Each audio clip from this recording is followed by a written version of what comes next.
Hi guys, I'm Marcia Questel, the Clinical Director of the Robinson Center. I just want to talk to you today about teaching apprehensive learners to participate more in a typical setting.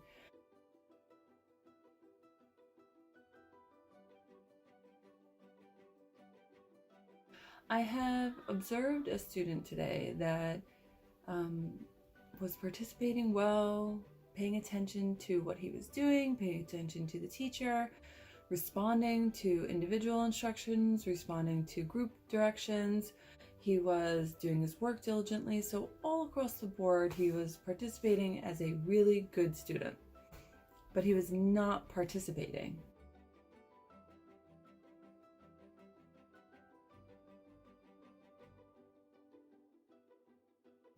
So when asked, who can tell me the answer to a question?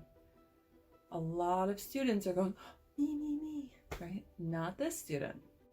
When saying, okay guys, let's all say how we find the perimeter of this rectangle, they'd all say, add up all the sides in a big choral response, and he was not engaging in those either.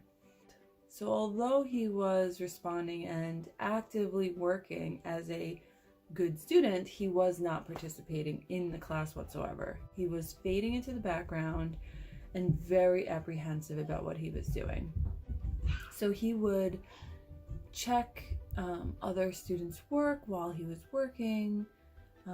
He would look around, he would look at the teacher, not raising his hand, not answering any questions, not offering any responses, or asking questions if he needed help. The teacher tried so many things today, like, I want to hear from someone I haven't heard from yet, or let's get some new people raising their hands.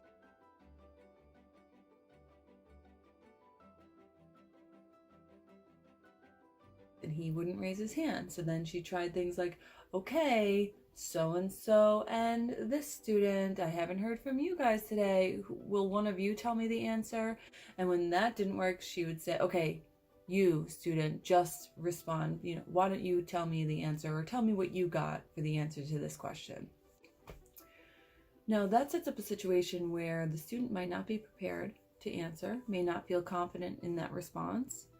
And then you have a kind of snowball effect of the student is apprehensive, not answering, then is called on, gets the answer wrong, and then more so resists responding.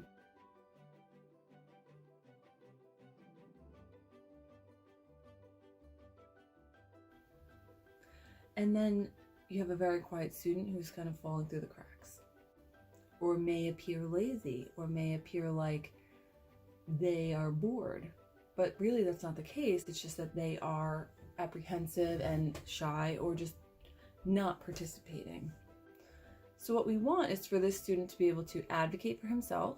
We want for him to be able to answer and feel confident in what he's doing.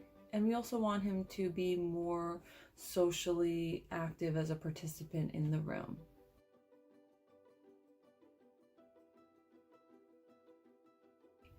So with kids with autism, or with typical kids, having a strategy in place where you don't have to call on them and single them out, but that increases their participation, is gold. So what I would suggest would be that we have him have a goal each week that he needs to earn something at home. If he raises his hand 3 times a day, then he gets access to something at home. If he masters that within 3 to 5 days, that would go up to 5 times a day. This prevents the teacher from having to call on him when he might not be ready. You set a standard, you have this many tallies per day. It's very easy for the teacher to implement, doesn't require making any materials or anything special. They use the planner that goes home that the parent checks. If they have their tallies, they get the reward. Could be a walk, could be going to the park for a few minutes, extra minutes with a favorite game or video game or a special treat, whatever.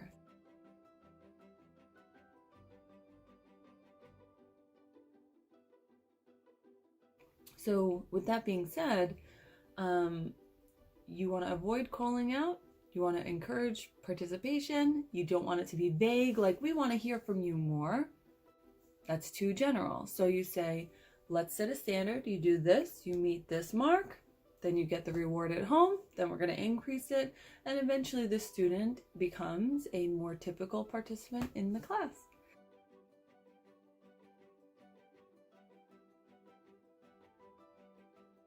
And then you can fade out the reinforcer and maybe work on the next behavior that you need to in order to access that reward, and the student will be maintaining a level of participation that matches their peers, more likely to advocate for themselves, and you can shape up things like asking questions when they need to.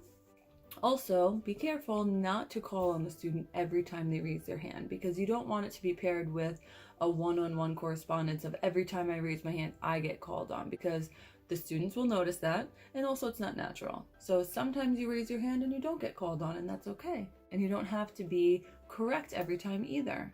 But praise should be given.